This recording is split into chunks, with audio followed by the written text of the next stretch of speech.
forum. This is what's going to carry us through the next 40 days and beyond. This is what's going to change the heart and soul of our democracy. Forward together. Forward together. Welcome to the Poor People's Campaign, a national call to moral revival. The time is now for us to go forward together. If ever there was a need for moral revival, there is a need today.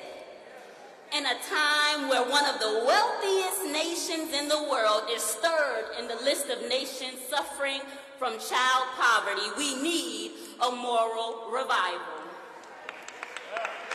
A time when women and children make up the majority of those suffering through homelessness and hunger, we need a moral revival. A time when there are more Black Americans incarcerated than there were Africans enslaved centuries ago, we need a moral revival.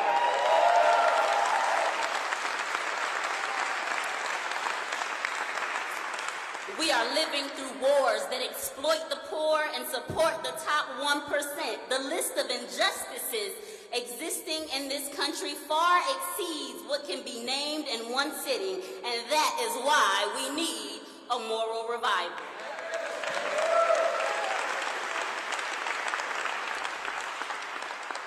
Since its inception, this nation has never stood in the light of moral fortitude.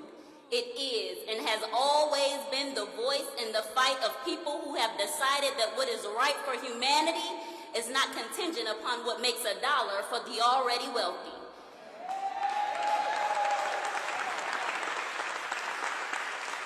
Those who have decided that what is right must be won by struggle. Those who have decided to put their bodies on the line. We are here because we recognize that everybody's got a right to a livable earning. Everybody's got a right to clean water. Everybody's got a right to fair education, a right to vote, a right to housing and life-saving health care, a right to live.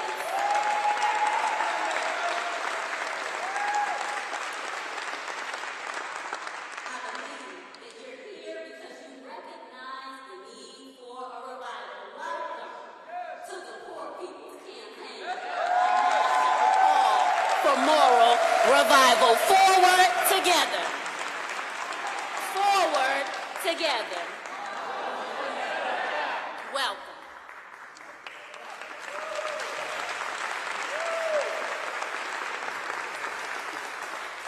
Good evening. We thank Reverend Jasmine Brooks, member of the DC Coordinating Committee, for our awesome opening. My name is Reverend Terrence Mayer, one of the co-chairs for the DMV Poor People's Campaign, and we welcome you here tonight to hear from prolific speakers, those testifying, speaking about their lived experiences in our communities, and also including in that will be wonderful compilations of music and arts from our theomusicology. So next we will have up, coming to give welcome here, Reverend Dr. Stephen Gentle and Reverend Terry Hord Owens will bring welcome on behalf of the General Minister and President of the Christian Church. And after that, we will have our arts department, who will be bringing a performance after that.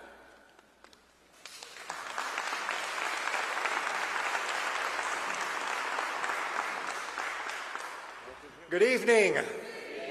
Welcome. We are so honored that you are here tonight. My name is Stephen Gentle. I'm the senior pastor of National City Christian Church. And 10 days ago when we got the call, would you? We said, yes, we would. And we are so proud. We are so honored that you are here and so delighted to be a part of the Poor People's Campaign. 165 years ago, our leaders envisioned a church here in the capital city whereby we might have a stationed advocate to proclaim good news to the poor, and that we may share the good news of God's love with all people, that we may have a house that's a gathering place for all people. So Having you here tonight fulfills our purposes and keeps us in tune with our mission. So welcome to National City Christian Church.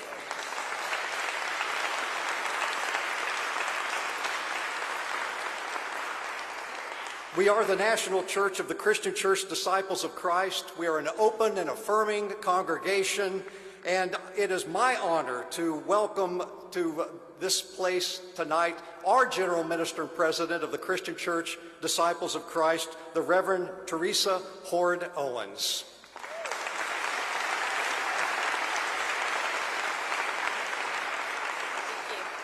Welcome, Pastor Gentle. On behalf of the Christian Church Disciples of Christ in the U.S. and Canada, we are glad that you are here. We as Christians realize that we're not the Christians only, and we are not the only faith tradition. So no matter your tradition, no matter your background, no matter where you come from, you are not only welcome in this place, but the disciples of Christ are standing here in this pivotal moment with our brother, Dr. William Barber, who is one of our own. Amen.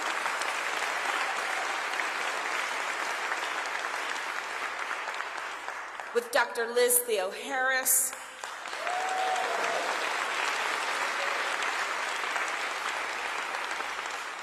with all the brilliant minds, creative and artistic geniuses, energetic young voices that are working all across the country to ensure that our collective voices will be heard, that our collective strength will be felt, and that together we will stand not against the poor, but stand with them to eradicate the scourge and moral stain of poverty from our country. Thank you for being here, and I look forward to following along with you, walking along with you, standing with you, as together we work to end poverty in this country. God bless.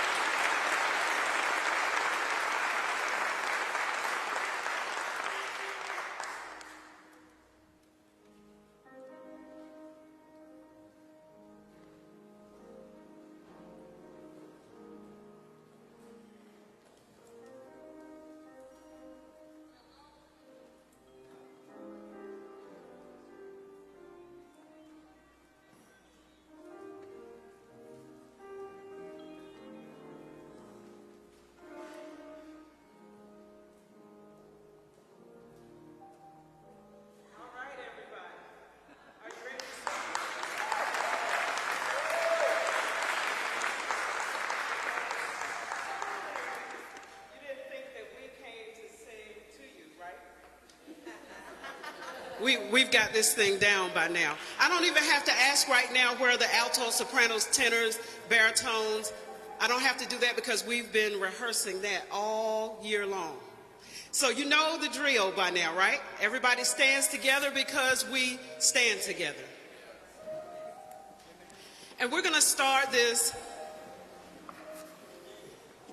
in the tradition of mass meeting with some of our traditional movement songs. And I want to hear your voices like never before. If you're sitting way at the back, we want to hear you as if you were up front. Which means if you're sitting at the back, you might want to move up front, right? All right, here we go.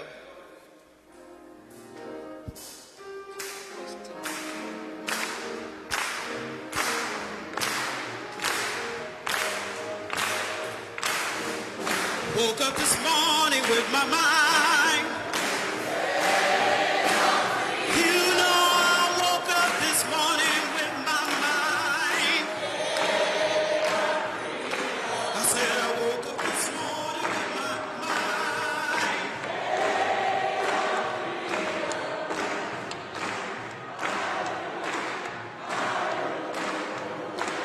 Yes, I woke up this morning with my mind.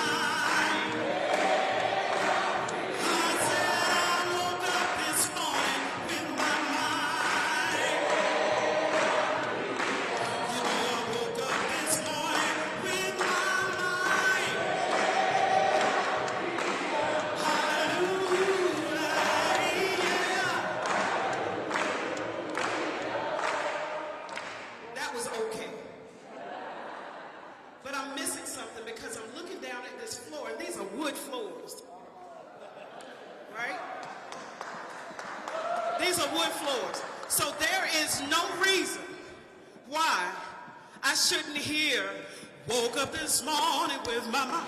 Come on, let's try it. Let me hear the wood. That's it. Woke up this morning with my.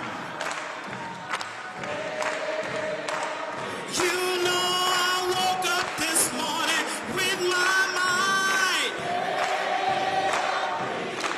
Hallelujah, hallelujah, hallelujah. Yeah, it ain't no harm to keep your mind.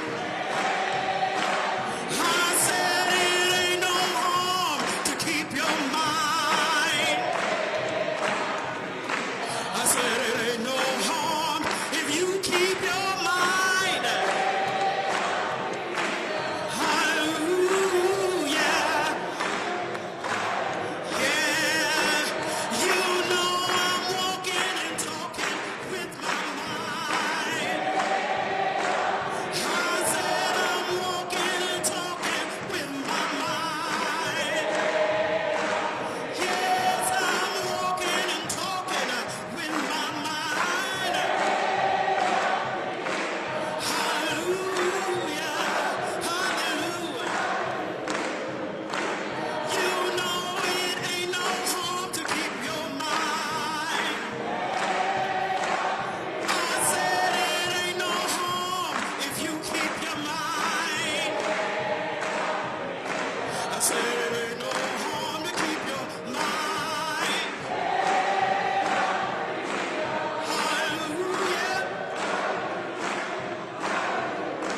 All right, here we go. Give me the drums.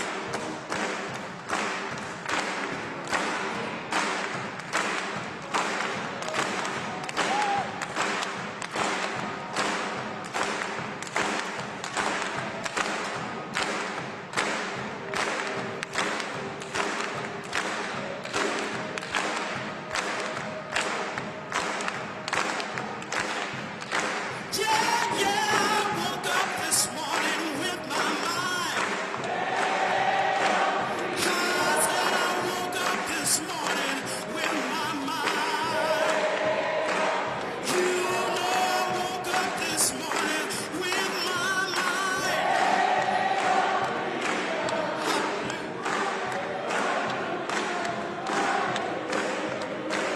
Yes, I'm singing and praying with my mind. I said I'm singing and praying with my mind. You know I'm singing and praying with my mind. Hallelujah. Yeah, I'm walking, talking with my mind. And then I'm singing, praying with my mind. And you know I'm texting and tweeting with my mind.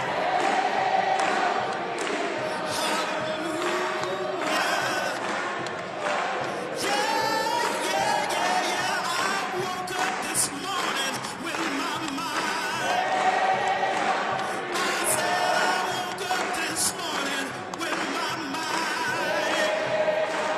You know I woke up this morning with my mind. Hallelujah. Here you go. Hallelujah. Yeah.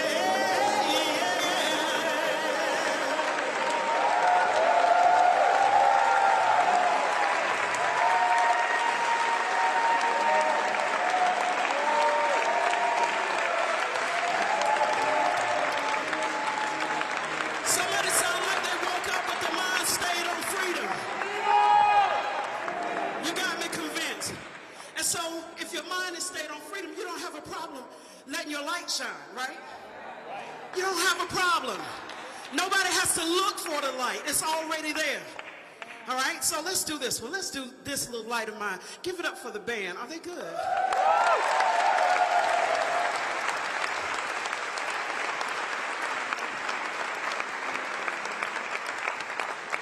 I have a confession. Y'all pray for me. I steal bands. I'm just, I'm in a church. All right, here we go. How do you like that rhythm section? Sound all right? Y'all convinced about that rhythm section? Give it up for the singers.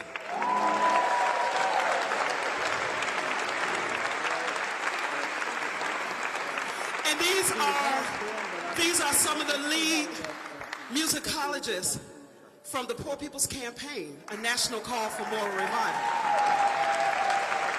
So you'll be seeing a lot of them. All right, here's the last one. Let's make it good. This little light of mine. Oh, this little light of mine. This little light.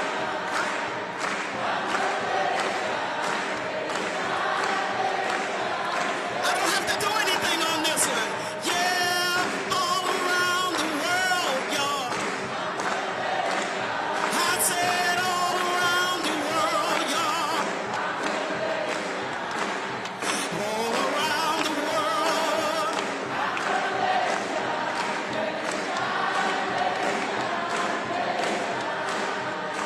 Yeah, in this campaign, y'all. Oh, I said in this campaign. You know, in this campaign, y'all.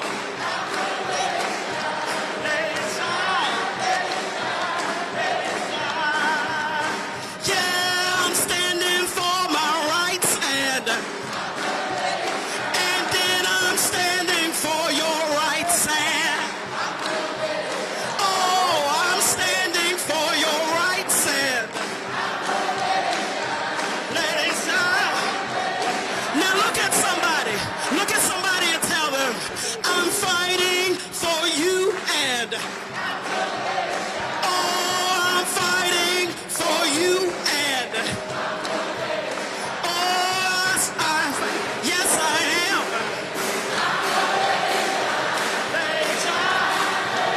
Can we do it without the music? Here we go. Yeah, this little light of mine. Oh, this little light of mine.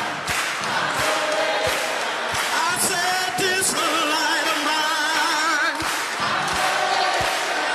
Let it shine. Yeah. Come on, one more time. Oh, this little light of mine. I said this little light of mine. This little light of mine.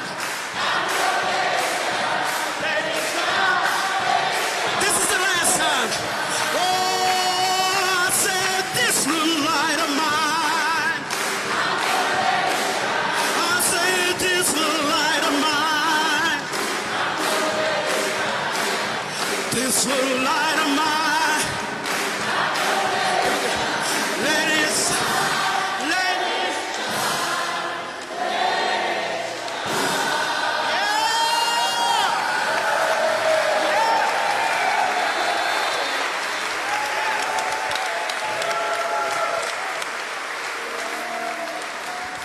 All right, just before we sit down, don't sit down yet. All right, all the folk that are trying to manage the time, put your stuff down. Because you're in a mass meeting, and you're getting ready to mess up the Holy Ghost. Put it down, Norm. Just throw it up under the seat. All right, now, the sound man said that this mic was going out. Well, if it's going out, send me another one. We need folk to act, because in a movement, you have to adjust to the moment. In a movement, you don't just go through the program and just keep going if something not right, because we're trying to get stuff right. And if you're not willing to disrupt in here, you ain't willing to disrupt on Capitol Hill.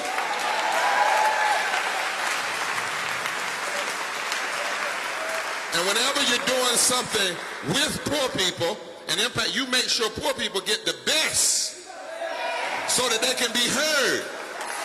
Because if mean folk got the best sound, then poor folk need the best sound.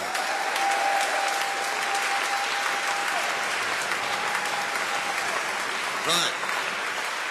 So, I'm giving folk license Because sometimes we come to stuff and we get so tight, you can't let the Holy Ghost in. You know, this 40 days. Turn to your neighbor and say, 40 days. Are you ready? Say 6 Mondays. Woo! Now how many of you all are sitting beside somebody you know or you normally hang out with? Just raise your hand. Don't lie. That you normally hang out with. Okay.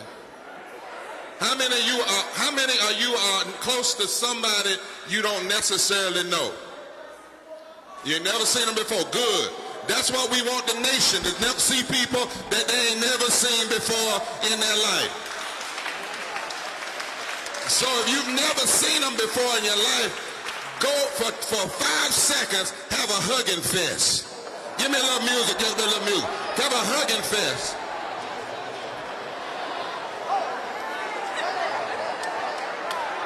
Give me a little bit of this little light of mine, just a little bit. Just a little bit of this little light of mine. You have a hugging fest. Bless you, sister.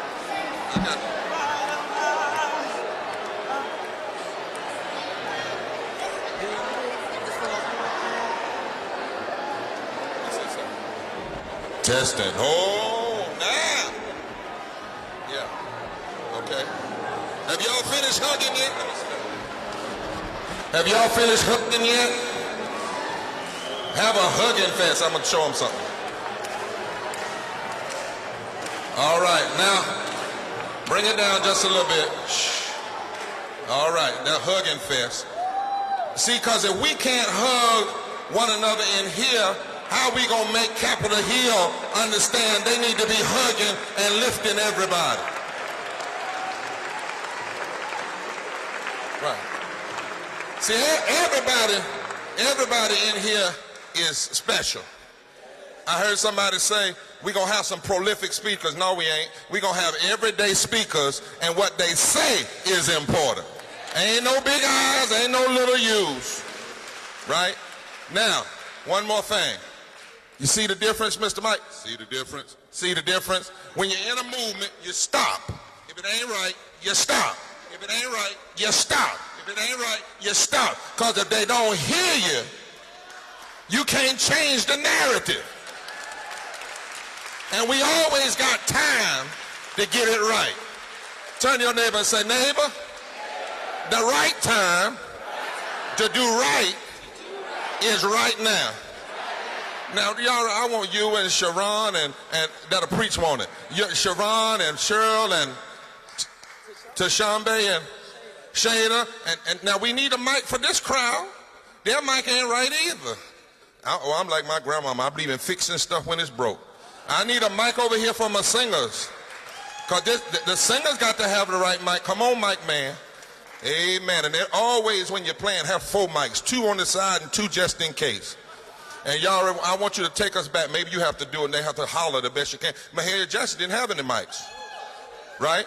So I want y'all to take one more shot at this little light of mine before the rabbi and the imam come. I want y'all to take one more shot. You want this mic, don't you? You want this? Which one you want? This? All right. Give us one more shot. Come on, y'all. Let's huddle around this mic until they get us. Pull it in close.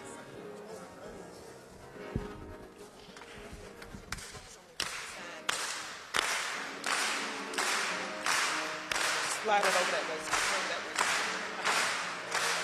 Yeah, got it? Come on in. Coming in close.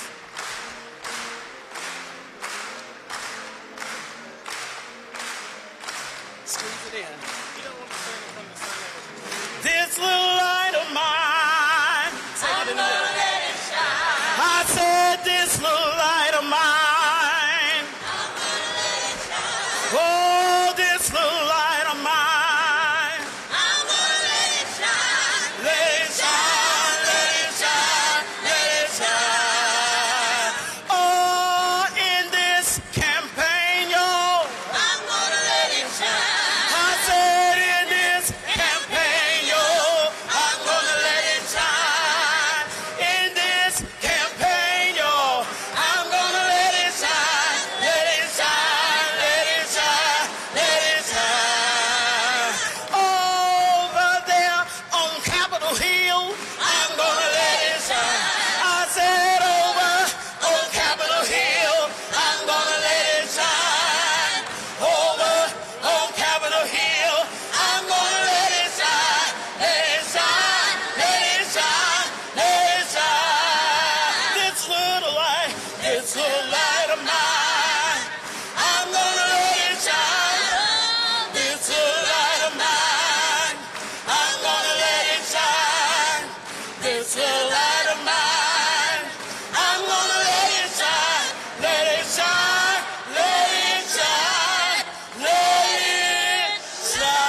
in.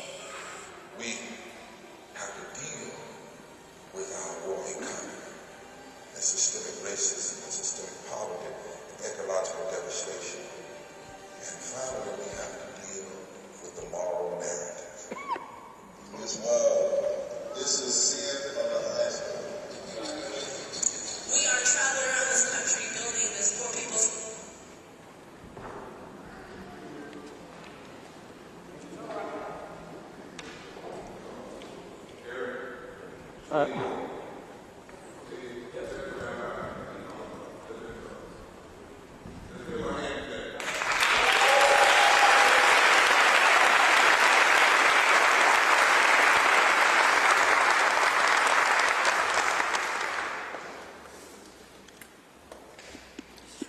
Shalom, I'm Rabbi Hannah Goldstein. Greeting of peace, Assalamu alaikum. I am Imam Ali Siddiqui. The prophet Isaiah proclaimed, "Doom to you who legislate evil, who make laws that make victims, laws that make misery for the poor, that rob my destitute people of dignity, exploiting defenseless widows, taking advantage of homeless children."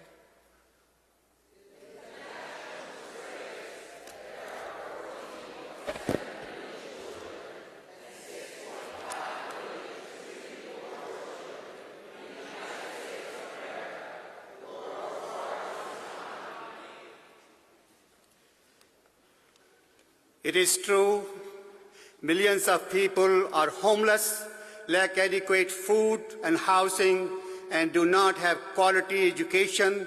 That in many communities it is more likely that teenager will end up in prison than graduate from high school, and that 3/4 of the people living below the poverty lines are women and children. Somebody Hurting our children, and it is time for this country to make a huge down payment on ending preventable, costly, and immoral child poverty in our healthy nation. A nation that does not stand for its children does not stand for anything and will not stand tall in the 21st century world for before God. Somebody hurting our children, and it is gone on for too long. Today we stand as truth tellers, witnessing the pain and suffering of women caused by the injustices within our communities. The truth is that women held in local jails are the fastest growing segment of incarcerated people in the United States, and the majority of them are Black or Latino. The truth is that women are more likely to live in poverty. The truth is that economic gender equality is getting worse in the United States. The truth is that women earn 79 cents to a man's dollar. the truth is that 10 million women a year are victims of domestic violence. Someone's hurting women has gone for too long.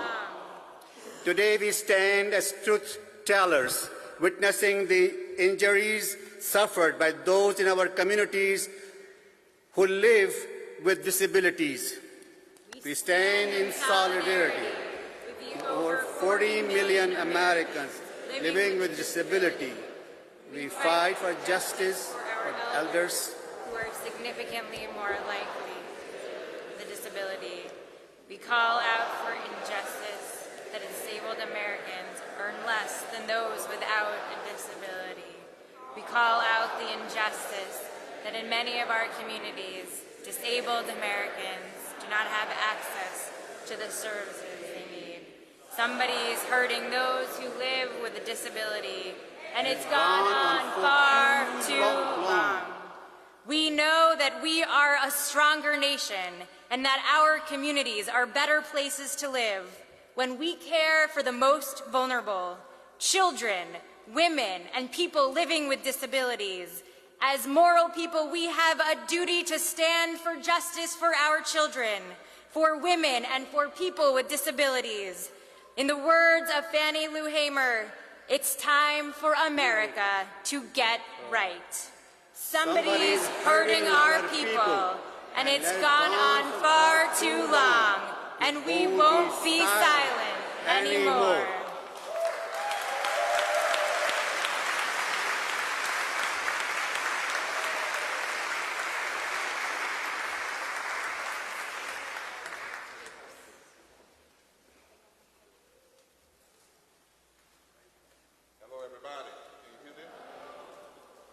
So we're going to have some testifiers. Helen Avalos, that's right? Just one? Yeah.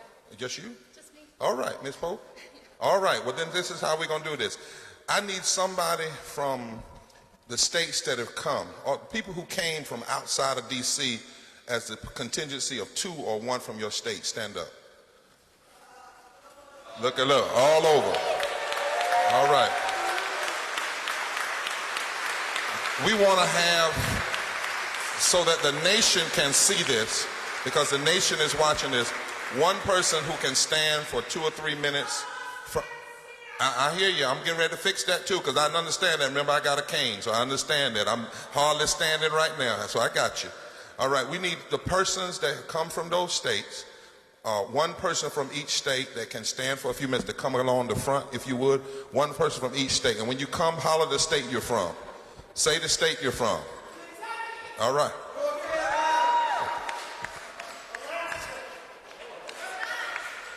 All right. And if there's someone that can't, my sister love. There we go. New York. What'd you say? Connecticut. Mexico. Iowa. What? Tennessee. Where else? Georgia.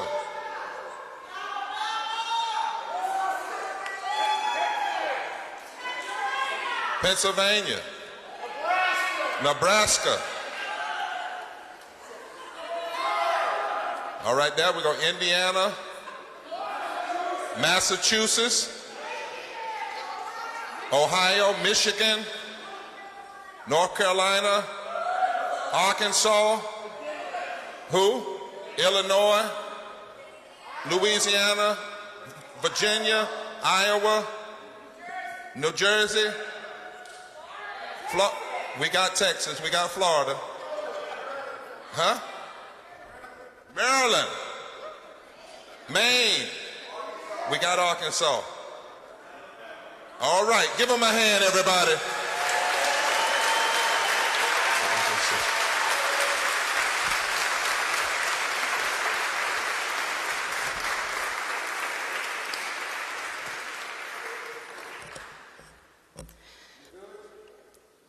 We good? Okay. My name is Dana Pope, and poverty is relative. When I was a kid, I didn't know how much money my parents or anyone else's parents made. Y'all stay there with her. Stay up there. What? Sorry. All I knew was that my family seemed to have less stuff than other kids that other kids took for granted. I was made fun of by the other kids at church for only having one pair of church shoes that I wore every Sunday. I felt like I had to hide the fact, as best I could, that my clothes mostly came from thrift stores and yard sales. I saw how other kids who weren't as able to hide it or who came to school with a stain on their clothes were mercilessly teased and bullied. We never went hungry, but we often ate things like hot dogs, bologna sandwiches, and ramen noodles. Besides being cheap, my younger sister and I were able to prepare them for ourselves when our parents were working and we were alone. As an adult, my world has vastly expanded, and the impact of poverty on my life has become both more obvious and painful. I live with my husband in my in-laws' basement because we cannot afford to pay rent. We both make well below the poverty line. Many things that middle-class people take for granted are out of reach for us. We have tens of thousands of dollars in student loans and can't afford to pay enough to cover the interest each month. We don't have enough savings or income to cover most unexpected expenses. People at our congregation ask us where we're going on vacation in the summer, but that's not really something we can afford. We keep putting off having a baby because we don't have stable income, but considering I'm 38, our window is going to close soon. People in situations like mine and worse are constantly told by society that we aren't good enough, that there's something wrong with us. We aren't trying hard enough, and that we deserve what little we have and no more. All of this is false. The reality is that poverty is created by decisions that our society makes. Everyone deserves to have a place to live.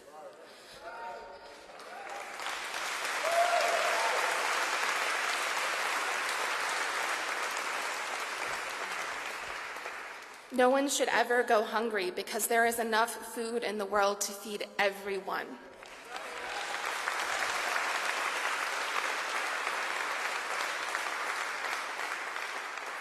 No one should ever go without medicine or other health care because they can't afford it.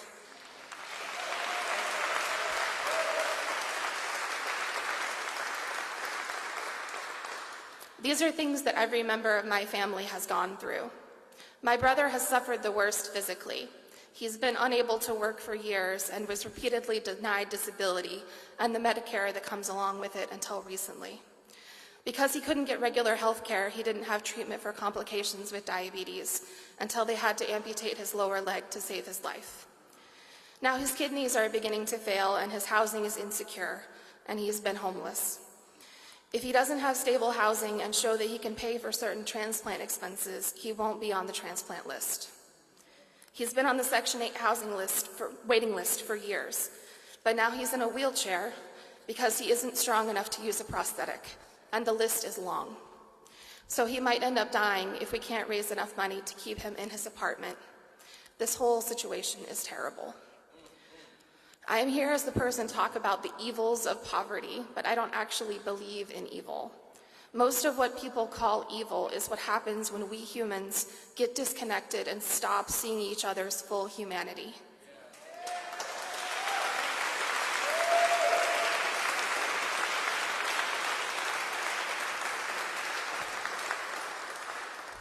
The same is true of poverty. We are taught that poverty is the fault of the individual, and we are encouraged to stigmatize and ostracize poor people. The reality is that poverty is largely a result of factors that we as individuals have little control over. Was I born to parents who have inherited wealth? Do I live in an area of the country that has lost jobs due to automation? As a society, we have policies and institutions that create and reinforce poverty. But what we know here in the Poor People's Campaign is that if people made it, then we can change it.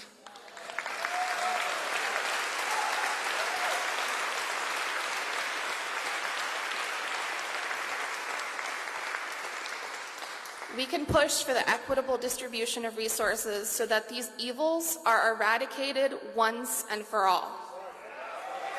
Thank you. Give it up for our sister. Forward together. All right. You may be seated. How many of you are ready for tomorrow? As the musicians make their way back to the front of the church, everybody here who is facing some kind of disability, either wave your hands or stand. All right.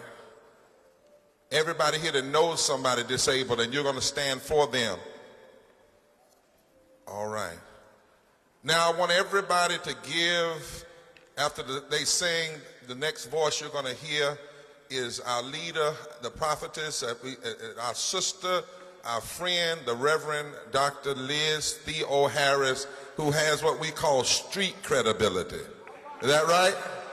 She's got street credibility. Would y'all give it up as she comes to lift not so much her voice, but a voice on behalf of the poor and the broken. Give it up for her as she comes.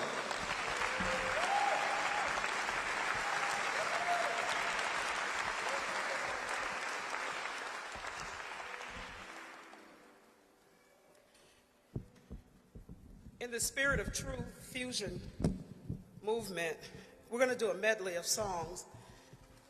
All across the country, songwriters have come together and put their creativity on the arc. And so these three pieces are put together, one from a sister in Little Rock, Arkansas, Anika Whitfield, who said, "Freedom ain't free. If you want freedom for children, fight for public schools. If you want," she said, "if you want freedom for families, fight for 15 and a union, because freedom ain't free." And then Lou Aya from the Peace Poets wrote, "We are not afraid. We are not afraid. We will live for liberation because we know why we were made." And then in the spirit again of movement, "Oh, freedom over me."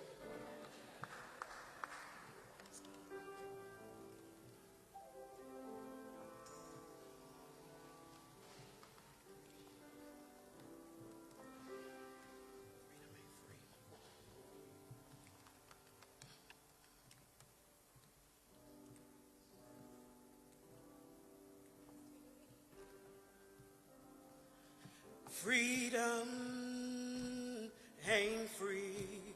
Oh, freedom ain't free. If you want freedom for children, fight for public schools. Freedom ain't free. Freedom.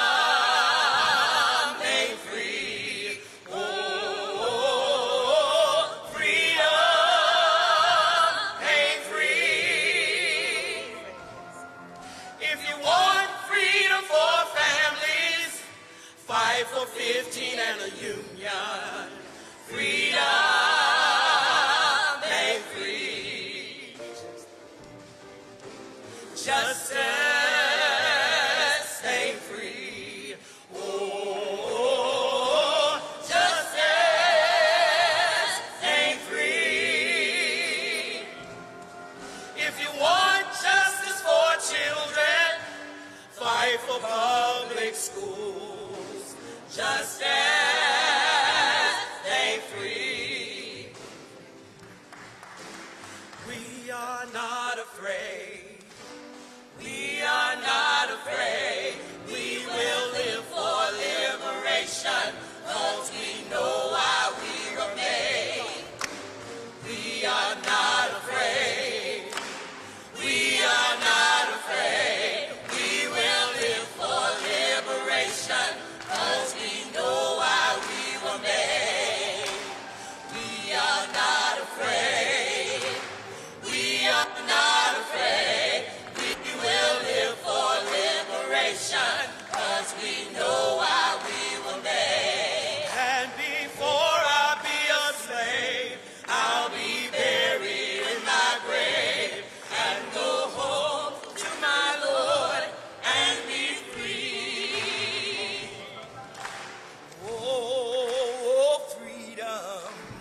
Oh, freedom. Oh, freedom over me. And before I'll be a slave, I'll be buried in my grave and go home to my Lord and be free. Oh, freedom. Oh, freedom. Oh, freedom over me. And before I'll be a slave, I'll be buried in my grave and go home to my Lord and be free. Freedom ain't free. Oh, freedom ain't free. If you want freedom for children, fight for public schools. Freedom ain't free. Freedom ain't free. Oh, freedom ain't free. If you want freedom for families, fight for 15 and a union.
be a slave. I'll be buried in my grave.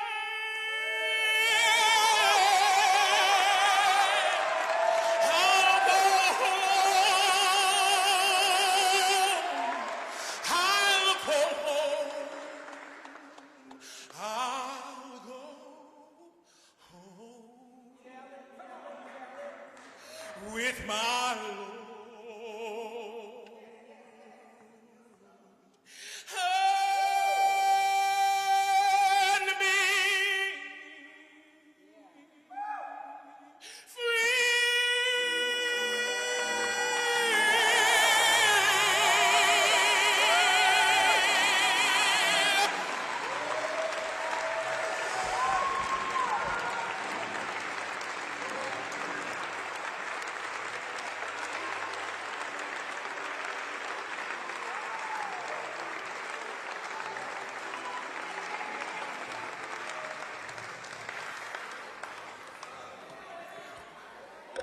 Are we afraid? Are we afraid? Before anyone is a slave, all of us are committed to giving our lives for everyone's freedom.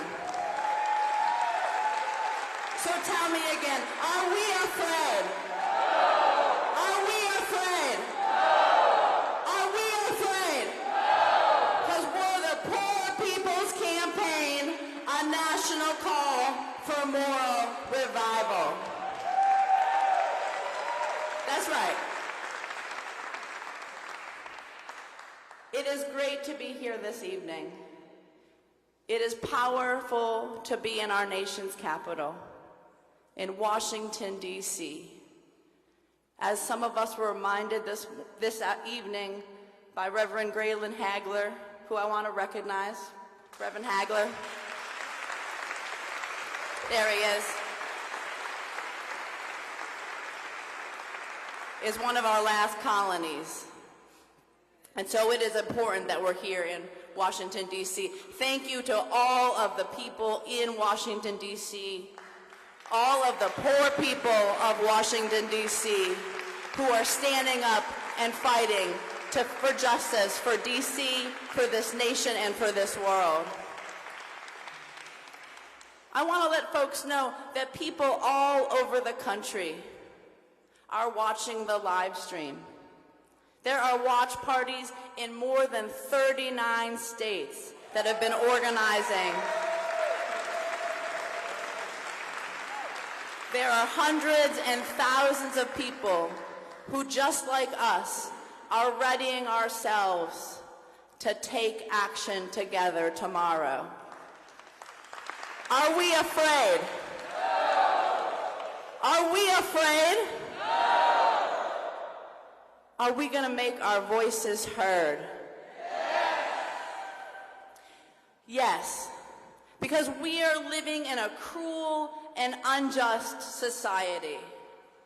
When there are 140 million poor people in the country, when there are 38 million poor children, 20 million poor elders, 11 million people living under the threat of deportation and detention, 13 million people not able to afford water for themselves and their kids, when 75% of poor people in this country are women and children, when 60% of African Americans are poor, when 65% of Latinx folks are poor, when 40% of Asians are poor, when there are 67 million poor white people, we must say, this is not right. This is not moral. Our people are not free. We must proclaim, somebody is hurting our people, and it has gone on far too long, and we won't be silent anymore. Let's say it again. Somebody is hurting our people, and it has gone on far too long, and we won't be silent anymore. This evening, I want to tell you about some of the leaders who are building the Poor People's Campaign, a national call for moral revival. I want to introduce you all to a mother like Callie Greer, who has come from Selma, Alabama, who had to bury her daughter, Venus, because she didn't have health care. And Alabama refused to expand Medicaid. There are mothers like Callie. There are mothers like Leslie Boyd, who was with us in Goldsboro, North Carolina 2 days ago, whose son died because although he was working and a full-time student and volunteering in the community, he couldn't get health insurance because of a pre-existing condition, and he died, all from preventable causes. Or Danelle Morrow, whose mom died because of inadequate health care in a nursing home in Pennsylvania. I don't think I need to remind you all that today is Mother's Day. It's a holiday where we're supposed to appreciate mothers. It's a holiday that was established by women with a rich history in activism and resistance. Mothers who called for an end to war, an end to violence and devastation in our communities and in our world. So standing in this nation's capital, I have a question for our country. is denying health care to mothers and their children, a way to show our country's love for mothers, for families of all types, for any of God's children.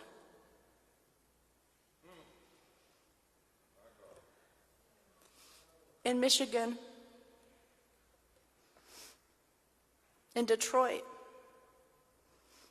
there are 100,000 households that don't have running water.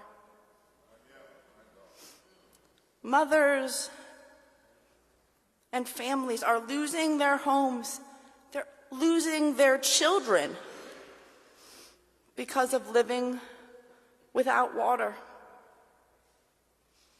And this is at the same time as the Nestle Corporation can bottle that very same water that families in Detroit can't afford to pay their high water bills for. Water bills that get as high as thousands of dollars a month. But Nestle, for just a few dollars a year, can bottle and sell that water and make billions in profit. In Detroit, some teachers have told me that they have to say to their elementary school students, kids the same age as my daughter Sophia and son Luke, to not tell them if there's no running water in their house. Because if a teacher hears that the family is living without water, they have to tell the authorities, and the kids will be taken away from their families.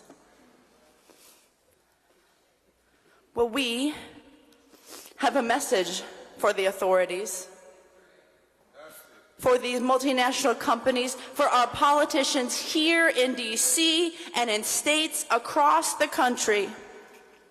Take away our poverty, not our children.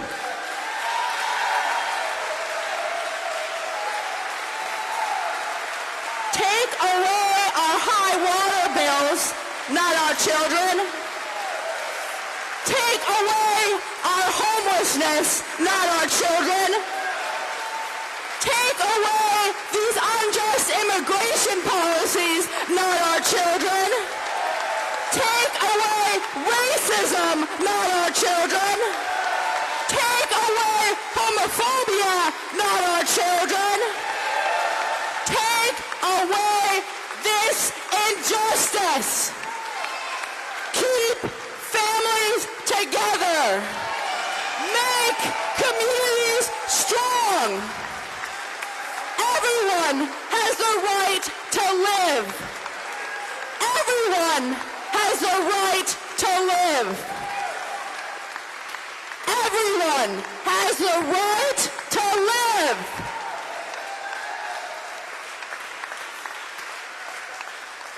Water is life. Our children are life. This country was founded on life and liberty and the pursuit of happiness. We must live up to those ideals. It is immoral for people to profit from moms having their kids taken away. It is immoral in a world of beauty and abundance that God's children don't have access to water, that God's children don't have access to housing or health care or a good education or the right to vote in so many communities across this country, or sanitation services, or the freedom to live without fear and violence. It is immoral that half of our nation's children are poor. Half!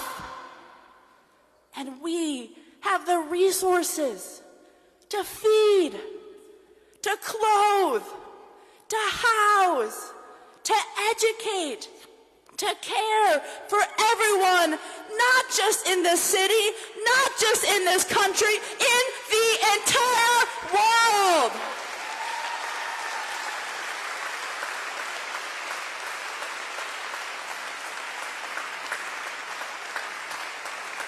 So I want to tell you about the power of some of these poor moms, of poor people persistently fighting and engaging in nonviolent moral fusion direct action. I want to tell you about the power of moral leaders and clergy and activists challenging this injustice, this immorality.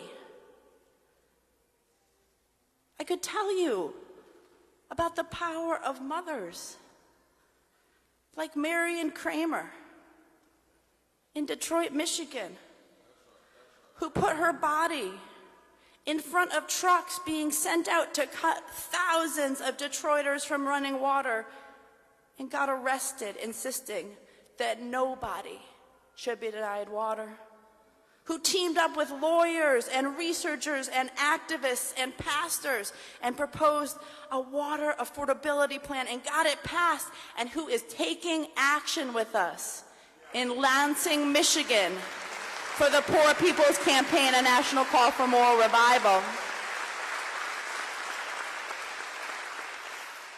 Everyone here in DC, you have to meet Callie Greer, who will be taking action with us at the U.S. Capitol tomorrow, who is committed that Venus, yes, say her name, Venus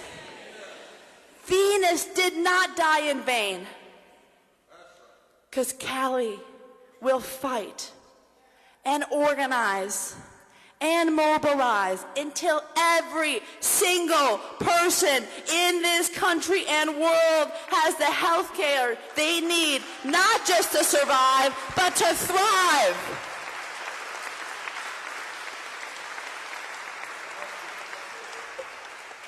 And I know watching the live stream now is Leslie Boyd, who's helping to lead the direct action taking place in Raleigh, North Carolina tomorrow.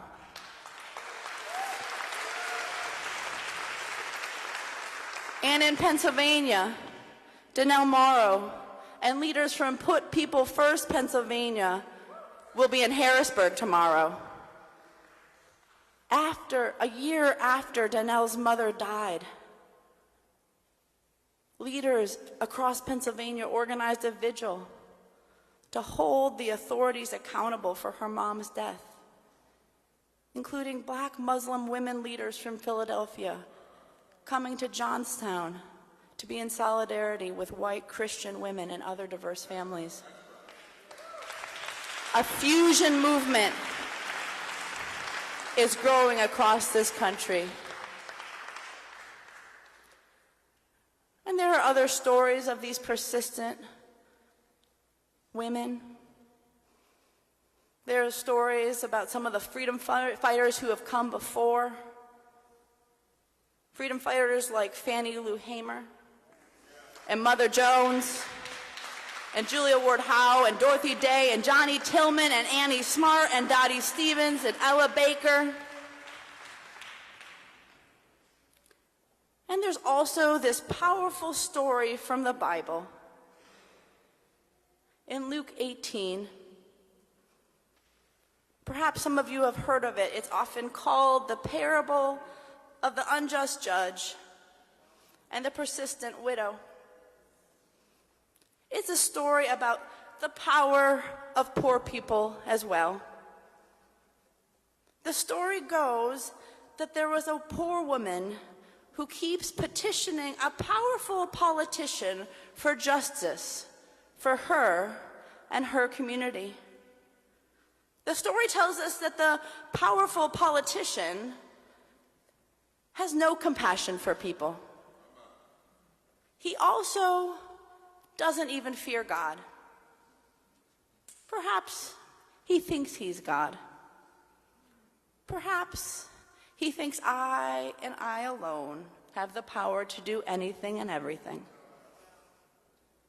But this poor woman, this woman and her children who have been rejected by society, who also are living in a cruelly unjust society, who are poor, who need justice, who need water, who need housing, who need health care, who need food and education. This persistent poor woman won't be silent. She prays with her feet. She protests for justice. She keeps coming back over and over and over again. She comes back with signs. She comes back with songs. She comes back with stories about her injustice and those around her. Perhaps she comes back with her children and her whole community. Maybe she starts organizing other communities, other states, and she wins justice. Even though the political authority doesn't love justice, even though that political authority doesn't respect God, is content with hurting people, passes policies that oppress widows and orphans, she wins justice. So I tell you all tonight, we are this persistent widow. We demand justice. We demand health care. We demand housing. We demand water. We demand voting rights. We demand just immigration. We demand equitable education. And we will keep coming back and coming back and coming back. And we will win. I believe we will win. I believe we will win. I believe we will win. The Poor People's Campaign, a national call for moral revival.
Liz Theo Harris helps us hear the voice and the pain of all the people.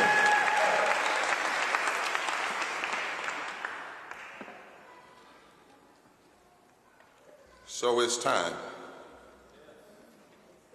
And it's been time for a long time. And we have been chosen not because we're the best or the brightest, but because we're available.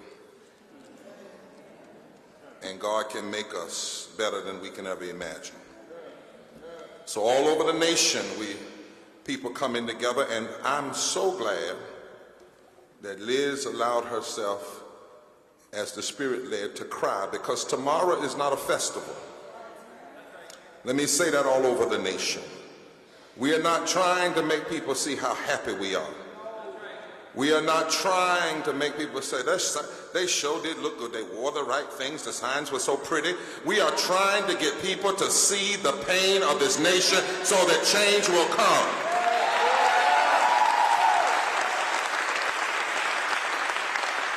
The Bible declares that there must go a sound out, Reverend Hagler, from Ramah. If you want the nation to change, you got to make the nation cry. You got to cause something to happen that will affect the nation greater than money affects. You do know, as I sit and see Gene out there today, that we are tonight, 3 days after the agreement was made in Birmingham in 1963. This would have been the third day the agreement was made to desegregate Birmingham, a city they said couldn't be desegregated. A city where the first march barely had 50 people in it. So we don't judge our work by numbers like others. But by the end of the campaign, children were in the street. And the entire world was watching the pictures. And things shifted. This was a few months before the March on Washington. Actually, 3 months. On May 10th, 1963. And then 4 girls were blown up in September, not because the movement hadn't won, but because the movement had. And even then, Dr. King said that somehow those girls' blood spoke a language from the grave that began to bring many people who were not even concerned into the movement. Thank you, Liz, for reminding us that tomorrow, if you're here representing, if you're here impacted, it's the time to show your tears. When you talk to the camera, show them. How many of you all can cry and think at the same time? I know some sisters can do that. Come on, sisters, and help me.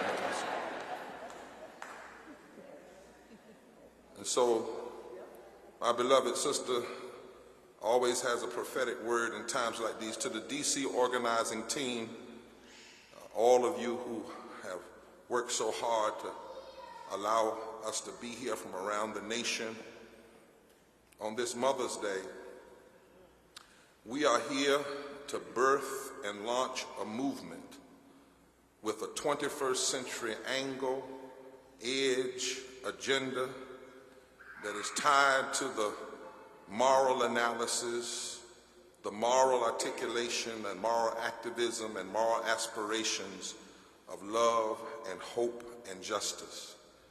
And every Sunday for 6 weeks, we will have these mass meetings here and via social media to lay out the framework, because you should never join a movement that can't tell you what they're really about.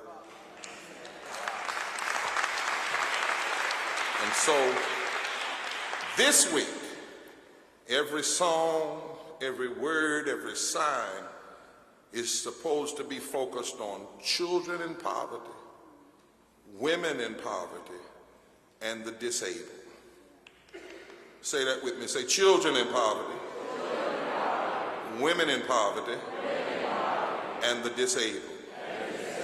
And when we say children, we mean gay or straight, young or old, black or white or brown or red or indigenous. When we say women, we mean gay or straight, transgender, whoever they are. We need everybody.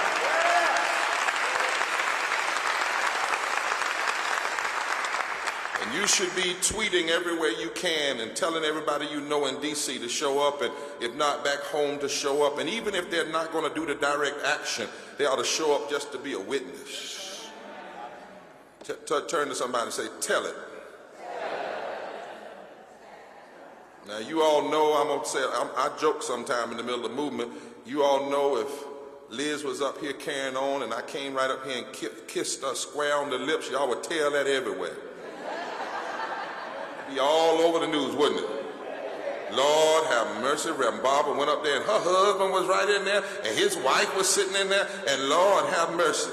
We tell bad news. It's time to tell some good news. There's a movement afoot. There's a movement afoot.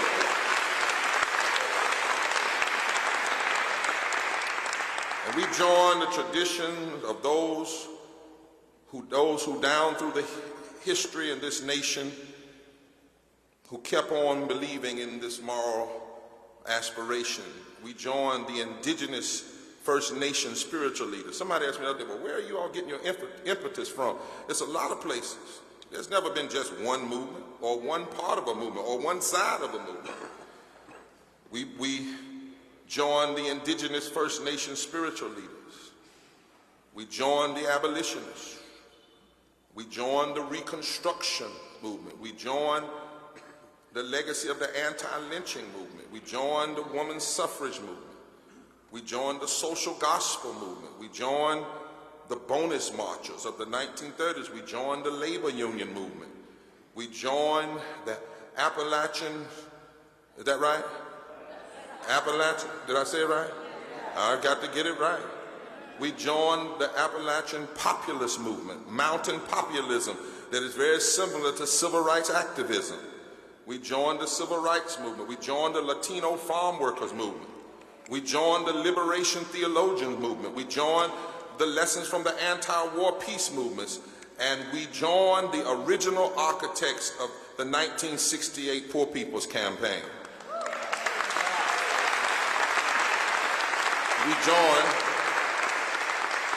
We joined this grand moral tradition, learning and informed by each of these traditions to birth a Poor People's Campaign, a national call for a moral revival at this moment, in this time. At this time, 40 states and here in the District of Columbia have joined together to make this happen. And I want to tell you that before the laws are changed ultimately, we've already won, because some people said that we black and white and brown and yellow and red and gay and straight couldn't even organize. Well, in 40 states, there's a remnant. In 40 states, there are a group of people who believe. And the first victory is our faith to believe.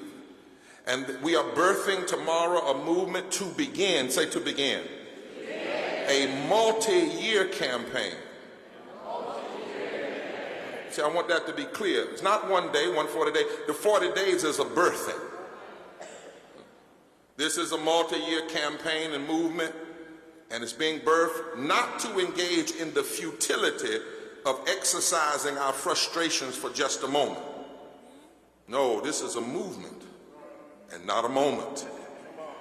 Our work is informed by hard empirical and anecdotal facts and evidence, and the startling revelations in the Souls of Poor Folks audit that audited America since 1968, the research done by the Institute for Poverty Policy Studies with some assistance from the Urban Institute, a host of scholars, economists, historians, and most importantly, impacted people who live the data.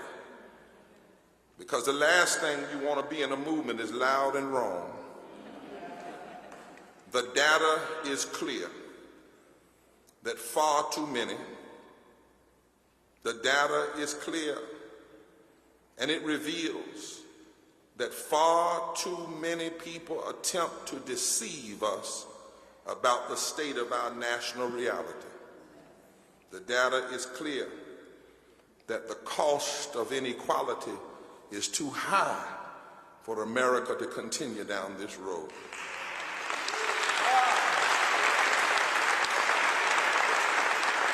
The data is clear, the stories are penetrating, and it lets us know that there are many who refuse to acknowledge the sinful, immoral realities of policy-caused racism, systemic poverty, ecological devastation, and the war economy. And not only do they refuse to acknowledge it and lie about it, they even go so far as to bring in their own complement of false prophets and religious chaplains to grant prayers and blessings while their policies are preying, P-R-E-Y-I-N-G, and creating burdens on the poor and the low wealth and the marginalized people of our nation. It is not the 39 million people that, according to the government standard for poverty, that are living with poverty and low wealth. It is 140 million people of every color, creed, kind, demographic, and geography, and sexual orientation. And so we know that this is not and cannot be the America we settle for. In fact, after organizing among the people and the impacted and the conscientious clergy and advocates and academics, we are now seeing this grand move of people and citizens who are declaring we need this fusion coalition. Not just a coalition, because see, people can get in coalition for their issue. And then when their issue is fixed, they exit the coalition. People can use coalitions. But a fusion coalition says that one issue can't be won without the other.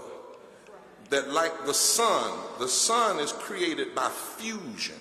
When atoms come together, they're bright by themselves, but they are really bright when they fuse together. And in America, we might as well wake up and understand you cannot address systemic racism without addressing systemic poverty. You cannot address systemic poverty without addressing systemic racism. You can't address systemic racism and systemic poverty without addressing ecological devastation. You can't address systemic racism and systemic poverty and ecological devastation without addressing the war economy and militarism, and you can't address systemic racism and systemic poverty and ecological devastation and the war economy and militarism without addressing the false moral narrative or immoral narrative of religious nationalism that allows these things to exist without a moral challenge.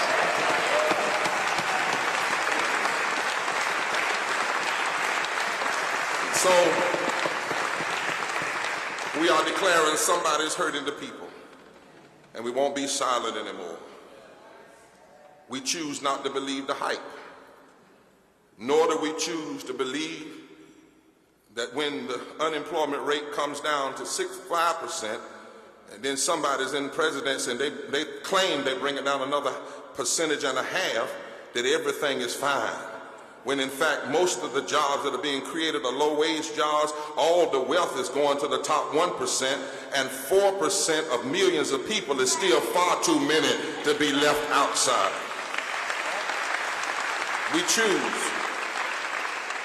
choose like Trevor Noah to say we must stop merely being offended by extremism, and we must see the challenge and the effect that it's having. Too many folk are offended by what they see, but they're not getting involved in an offensive against what they see. We agree with Brother Christoph yesterday in the New York Times, who said we must challenge the media to stop their addiction to Trump and instead focus. Listen.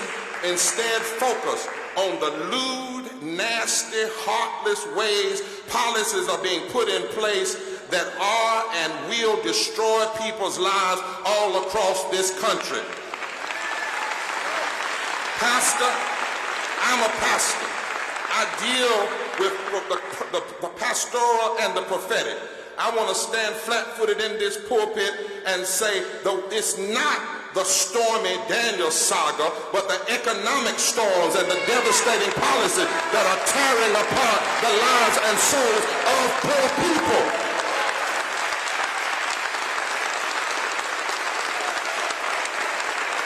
And we have to turn the attention of the nation towards the real pornography. In the Bible, in the prophets, whenever the nation turned toward injustice, turned toward hurting the poor, turned toward hurting the children, the Bible says that nation has gone following and after, says that nation has gone following after whoredom. That nation has gone whoring after other God.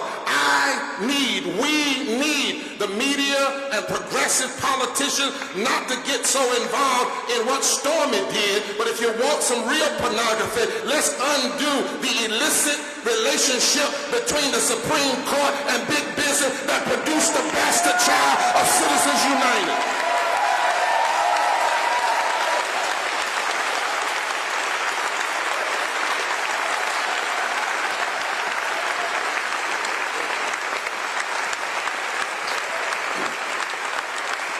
So tonight, I come here with some women on my mind.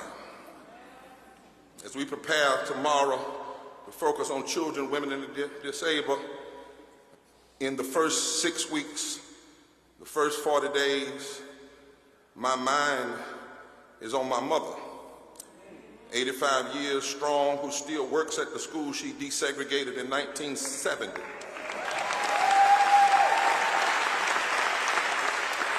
And I hear my mama tonight saying what she said at the rally in front of an unjust hog plant in North Carolina that UFCW was trying to unionize. She said simply, the way they are treating these people is just wrong. God knows it's wrong, and somebody ought to do something. I come here tonight with my mind on Amy, who I met in West Virginia, a mother who lives as a working poor with her children in the hills of West Virginia, where my maternal grandfather comes from, in a state that refuses living wages and health care, and where a cynical governor gave teachers a raise by cutting money for Medicaid and food stamps. I come here tonight thinking about the mother I met in Alabama, whose name is Pamela, who, in my notes I was trying to take today, I was trying to be careful with my language, but the computer kept saying who was raped. I kept trying to say who was ripped off. And the computer kept correcting me. She was literally raped by predatory lenders, forced to pay over $120,000 for a single-wide trailer at double-digit interest. She herself is disabled. Her 11-year-old son has to wear a CPAP machine from the mold now because she can't afford any other housing. And she has raw sewage in her backyard because politicians refuse to spend the money to ensure that black and white poor people in Alabama have access to public sewage system. I'm here tonight, Liz, thinking about the mother who confronted the Border Patrol in El Paso. And she fought for years, fighting with them. How could she see her husband and children that were wrongfully kicked out of this country for a simple administrative mistake? And finally, when we were down there, she had just won with the Border Patrol the right to have 3 minutes with her husband and her children, but she had to walk into the middle of the Rio Grande River and meet them there. We walked in that river with her. I knew about black people not being free until they got to the other side of the Ohio River during slavery. But in the 21st century, we still have these eerie realities. I carry with me tonight the young sister that I met for the first time in Washington State. She's here tonight. Where is she? She, Dad? in a very revealing moment. We didn't know she was going to say it. To describe that she was a part of white millennial homeless people, that she described as the white trash that America has thrown out but forgot to burn. I'm here tonight after talking with Graylin about Barry Farms in D.C. and how we've been talking about how he and I plan to go live for a few days right here in Washington, D.C., in the nation's capital. I'm here thinking about the Apache women who didn't really trust me when I first came on the Apache reservation, even though I'm Tuscaroran. They watched all day, they looked at me all day, they never said much. Every now and then I'd hear the medicine man say, I didn't know what he was saying. But at the end of the day, they handed me a feather, they handed me a necklace, and said, we believe in this movement. But I think about them because right now multinational countries are drilling on federal lands. And in Arizona, I pray that before our brother Senator John McCain leaves, he will strike down the rule that's going to cause, that's allowing this company to drill and poison the aquifers and to poison the atmosphere where women and children, indigenous, the First Nation, these are stories that represent millions of others. These are the faces and the millions of others. These are the facts and the millions of others that we cannot allow America to merely ignore, and that's why we're launching this movement. The first goal is to put the faces with the facts and to change the narrative. We may not win everything at first. Pharaoh becomes arrogant before Pharaoh is brought down. But you must put a face. We can't be silent. They can't be silent. Religion and faith in our democracy cannot be silent, for these realities are not the results of bad individual choices or the immorality of poor people. These and millions more are the result of conscious acts and direct policy decisions rooted in greed, sin, and immoral efforts. Policies that are rooted in the philosophy of the economics of survival of the fittest. Policies tied to the lie of trickle-down economics. Policies tied to the false philosophy that individual charity can solve these problems. Policies that are tied to the racialization of poverty to make people think that poverty is just a black issue or a brown issue or a red issue, when poverty and the evils of poverty is an American issue that affects every color and every kind and every creed.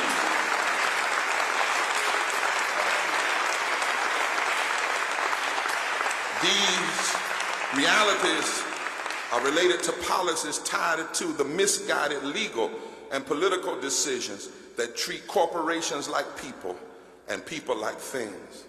You should never go and prepare to do direct action without knowing exactly why. That's why we're teaching tonight. In fact, in a real sense, as harsh as some may say it sounds, when you've seen what Liz and I have seen and cried like Liz and I have cried and had to walk away from communities that we wish we had some magic to immediately change it, you cannot back up from saying that poor people are facing violence. I'm reminded of Mother Coretta Scott King when she said somebody wanted to just focus on her husband's assassination as violence. And Mother King said, oh, I won't be limited to talking about violence just when it occurs to a member of my family. Violence is denying living wages. Violence is denying public education, she said. Violence is taking away health care. Violence is ignoring and undermining people's culture. Violence is destroying equal rights. And then she said there's one more form of violence, and that is an apathetic attitude that refuses to address the other forms of violence. We cannot get caught up in simply thinking these are partisan issues.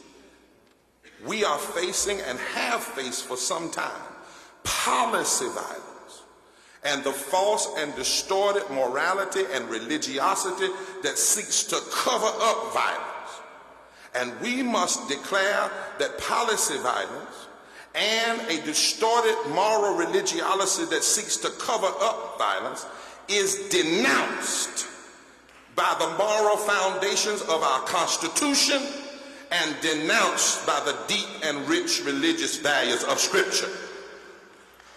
When mothers are torn away, President Owens, from families, and families are broken apart, and Latino and Haitian and other young people are battered by unjust immigration policies that take the work of immigrants, take the tax profits of immigrants, but disregard them as undocumented immigrants because extremist politicians rooted in a racist ideology do not want them to have citizenship because they do not want them to vote. That's violence.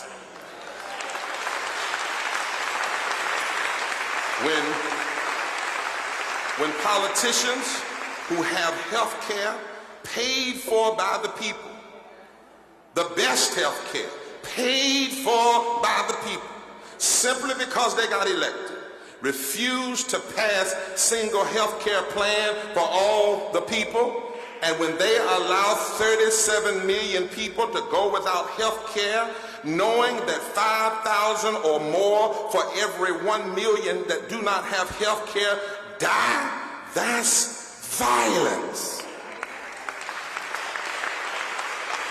When they allow companies to poison the water on First Nation reservations, that's violence.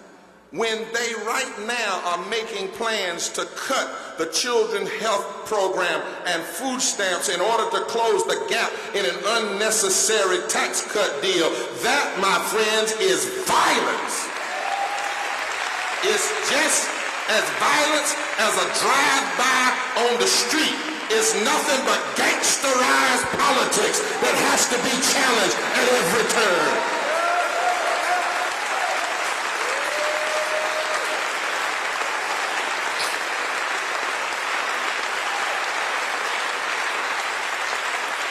And my friends,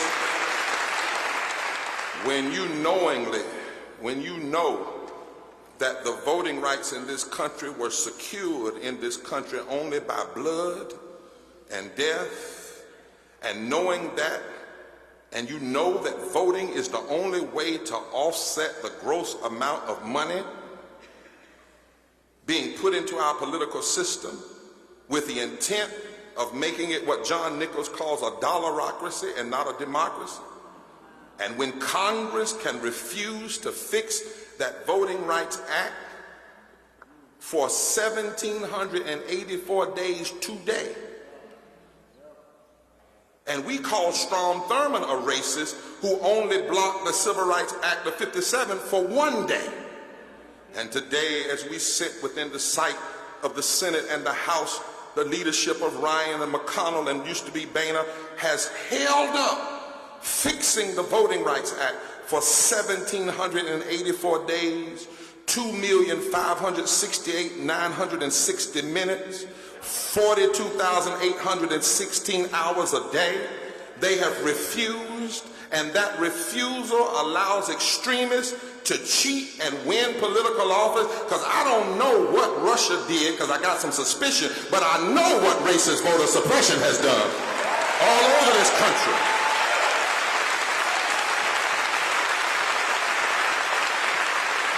I know what it's done in Illinois and Wisconsin and Alabama and Louisiana and South Carolina and Georgia and North Carolina and Florida and Tennessee and Maryland. I know what it's done.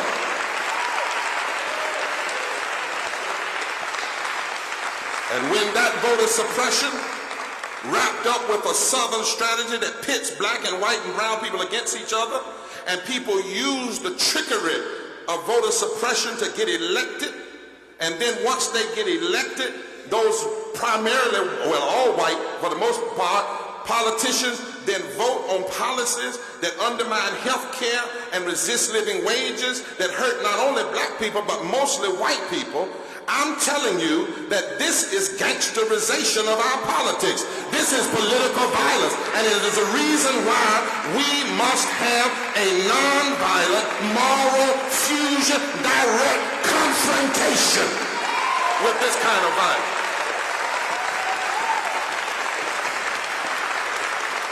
We have to confront it.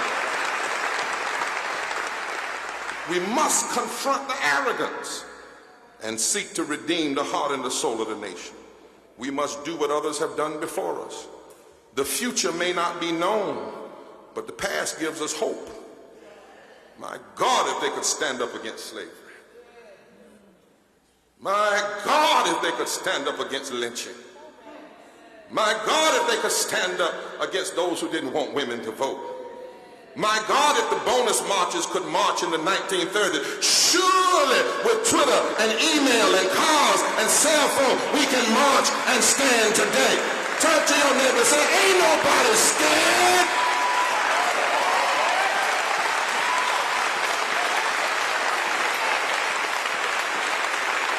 My brothers and my sisters, we must see the great cloud of witnesses as our example.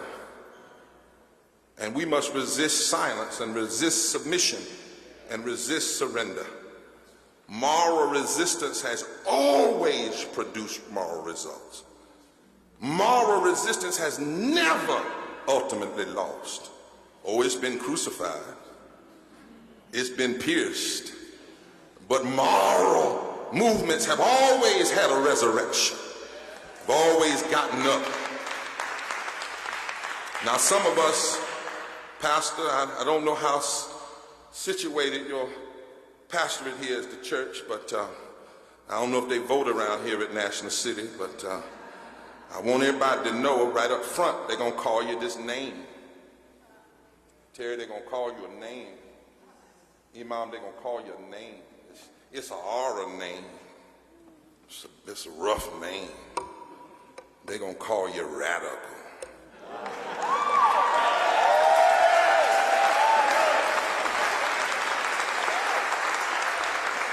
Some of them may want to call you rat, but they're not going to say that because that doesn't play well, but they're going to call you radical. This movement with their radical ideas. Liz, they're going to call you radical. Well, radical means to desire fundamental change. So, if wanting to see every child have health care and every child be able to eat, and every person, every woman, every child, every disabled person be respected, and if wanting to have them to have the full resources for a life outside of the clutches of poverty, if speaking truth to power is radical, if wanting to establish justice is radical, if wanting to ensure domestic tranquility is radical, if wanting to promote the general welfare is radical, if wanting to provide for the common defense is radical, if wanting to ensure equal protection under the law regardless of your race, your creed, your color, or your sexual orientation is radical, if following what Jesus said about caring for the least of these, the broken and the undocumented and the sick is radical, then sign me up as Exhibit A. I'll go to court any day, anytime, anywhere to be charged with being a radical for love and justice and righteousness.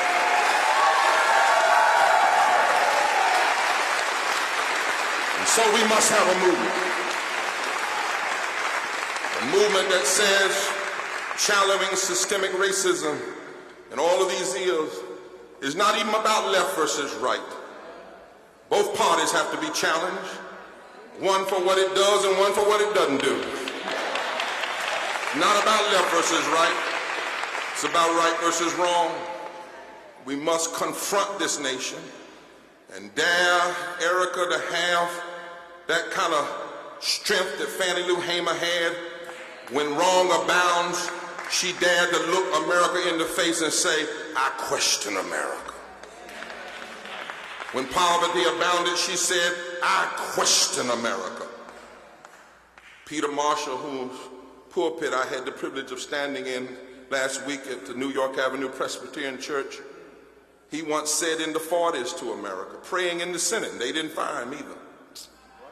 He said, we may think of freedom not as a right to do as we please, but as the opportunity to do what is right. Rabbi Heschel, in July of 1963, former pastor of the Hebrew congregation here in D.C., wrote John Kennedy a note in handwriting directly and said simply this, Mr. President, this nation forfeits the right to worship God until we do right by the race question. And so we are exercising our God-given freedom with impacted people to do what is right. The prophet Isaiah 2,600 years ago, Liz, gave us a strategy. Hear me around the nation. In the face of meanness and unjust politicians being advised by their false prophet contingency, Isaiah in Isaiah 10 said, somebody in every age better remind those who think they have power, woe unto you who pass evil legislation that robs the rights of the poor and makes women and children their prey. I didn't make that up. That was penned on papyrus 2,600 years ago, and it's still true. In other words, woe, stop it. Isaiah says that in every age there must be some people who aren't afraid of the king or the Congress, that aren't afraid of the prince or the president, who dare to say, whoa, stop it. Even if they don't immediately stop it, our job is to first say, stop it. Whenever you pass legislation that take the rights of the poor, listen to that, the human rights of the poor, and make women and children pray, then your nation can't survive like that. You better stop it, America. Because if you don't treat the poor right, you'll never be able to fix this economy.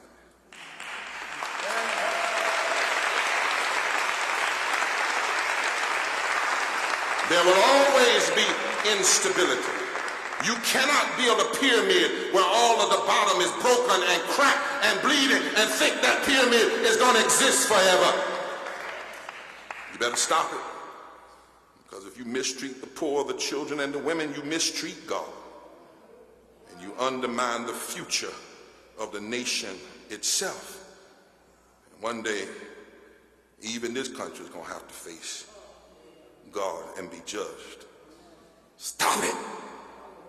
And our job in every generation is to make sure the first thing is they can't say they didn't know. I don't know when everything is going to be changed. But Liz, I'm not willing to die and not have been a part of people who love this nation enough, who love the people of this nation enough to tell it when it was wrong and say, stop it. But then, how do you say that? Isaiah then closes in Isaiah 58. He says, and Rabbi help me, he says somebody has to cater, and that's the word for cry. Cater vaguravan. That's the word Keter, K-E-R-A-V-E-G-A-R-O-V-N. Isaiah 58 says, I need somebody that will cry loud like a trumpet. I need a remnant. I need a group of people that will go right in the capital, not around the capital. I need some people that will go right there, and they will cry. And that word V-E-G-A-R-O-V-N, it literally means, help me, Rabbi, if I'm wrong, help me. It literally means a full-throated cry. It means like a trumpet blast. It doesn't mean a toot.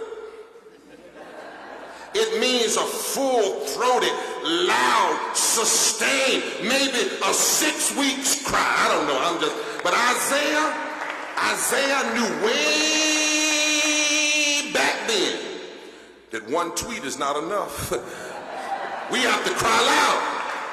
We can't shut up. We won't shut up. We have to build a stage for poor people to demand attention. We can't send one email. We can't write one editorial. And we can't just have one march. We have to put our bodies on the line and put our mouths to work. And we have to cry loud until hearts are changed. Cry loud until consciousness are shifted. Cry loud until foundations are shaken. Cry loud until love is awakened. We have to cry loud until the poor are lifted and the children are embraced. Cry loud until women are respected and the disabled are assisted. Cry loud until the broken are repaired, until the lion lays down with the lamb, until every worker is paid what they deserve. Cry loud until valleys disappear. Cry loud until regardless of race and color and creed and sexual orientation, we are all cared for. Cry loud until hate is overcome by love and greed is overcome by love and meanness is overcome by mercy. Cry loud. It's time to cry loud with every bit of love and every bit of truth and every bit of righteousness that's deep down in your belly. Wrap back your head. Cry loud. Somebody's hurting our people. Somebody's hurting our people. Somebody's hurting the women. And we won't be silent.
I want the clergy and one impacted person to come with each clergy. Clergy, grab one impacted person, and we need 5 up here to come stand with clergy. We're not going to let them separate us. And the other clergy that are here, come up. Ask somebody to come walk with you. Hallelujah. There's an army that's rising, but you know somebody's too. Hallelujah. There's this army rising, and you all are the army. There's a clergy and an impacted person right across the front. Somebody impacted by race and back. A woman, children, disabled. It's time to put a face. Turn and face the audience when the clergy, when you get your person. Those of you on the stage, you can go grab somebody. You can walk out in the audience and get you somebody. And bring them right back in the pulpit. People are going to know they're not going to separate us. Is there any clergy in the back? Wants to come on, clergy, grab somebody, come on up here. You don't have to know them, just know they're here, know they're special. Any faith tradition, Hindu, Christian, Muslim, if you're not a clergy or not a person of faith, but you believe in the moral arc of the universe and you're an advocate, grab somebody in your own tradition. We just know at least one person. There's an army.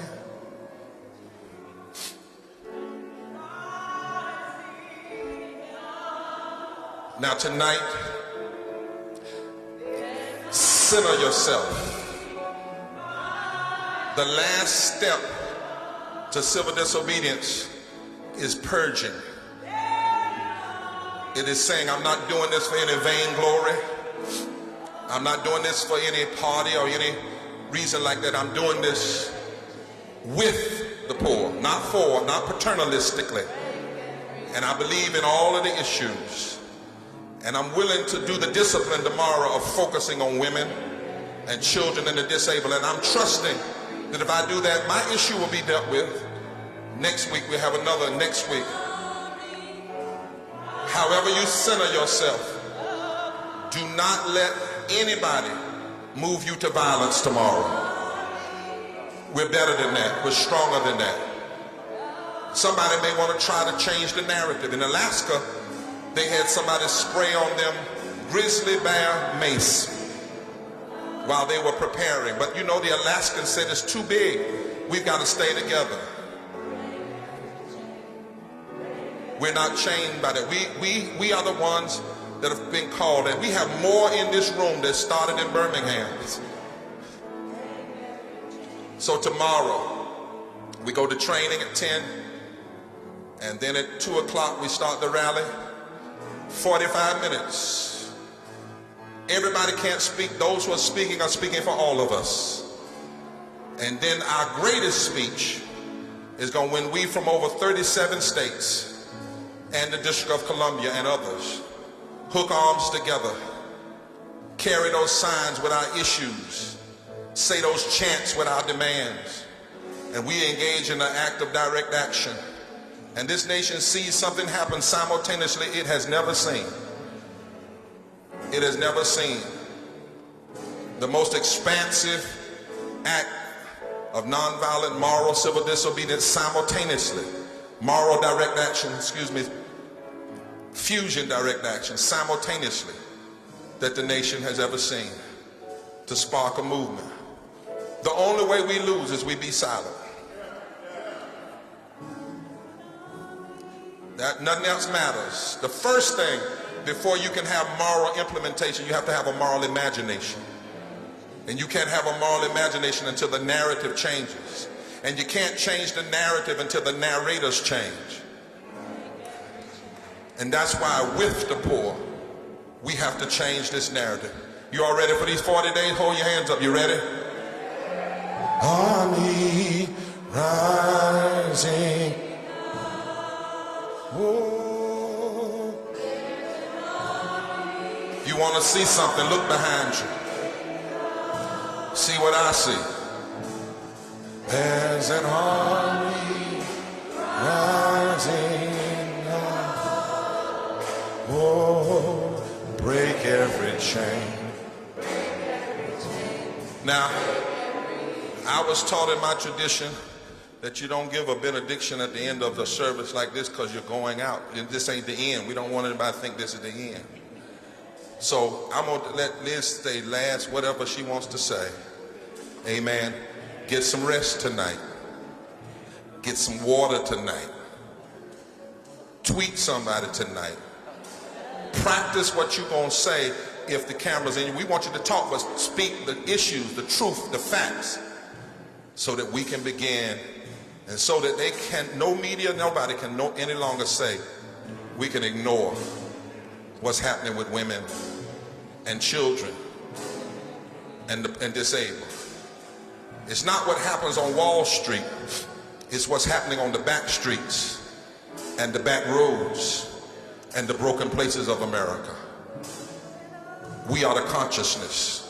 Turn to your neighbor and say, you and I are the consciousness that the divine has placed in the earth for this moment. Since you're here, since you're alive, and since you don't plan to go anywhere anytime soon, you might as well cry loud. There's an army rising up. There's an army rising up. There's an army rising up to break every chain, break every chain, break every chain, break every chain, break every chain, break every chain. There's an army rising up. There's an army rising up. There's an army rising up to break every chain, break every chain, break every chain, break every chain, break every chain, break every chain. So 50 years ago, the Reverend Dr. Martin Luther King said, we live, the poor and dispossessed, live in a cruel and unjust society. If they can be helped to take action together, they will do so with a freedom and a power that will be a new and unsettling force in our complacent national life. And he continued and said, those who choose to join this nonviolent, intergenerational, multiracial army of the poor, those who choose to join this freedom church of the poor will come together, live nonviolent skills, and organize. There is a nonviolent army of poor people and clergy rising up across this country. And those who choose to take action together, we are becoming a new and unsettling force. And we will break every chain of violence, of injustice, of systemic racism, of poverty, of ecological devastation, and of a distorted, immoral narrative that blames us for our problems, that pits us against each other, and that claims that there is not enough when we have more than enough to go around. So keep fighting, keep organizing, and come in Washington, D.C., and be trained tomorrow at 10 a.m. If you're in another state, come at 11 a.m. and get trained and join this nonviolent army of the poor. Let's break every chain.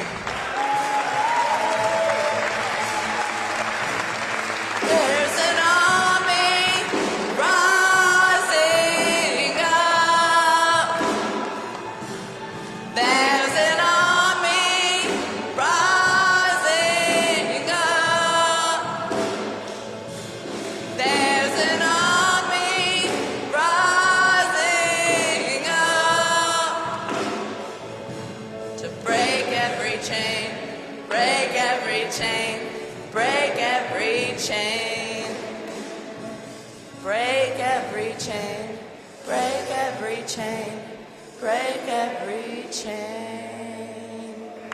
Get hugs, be safe, and come back tomorrow.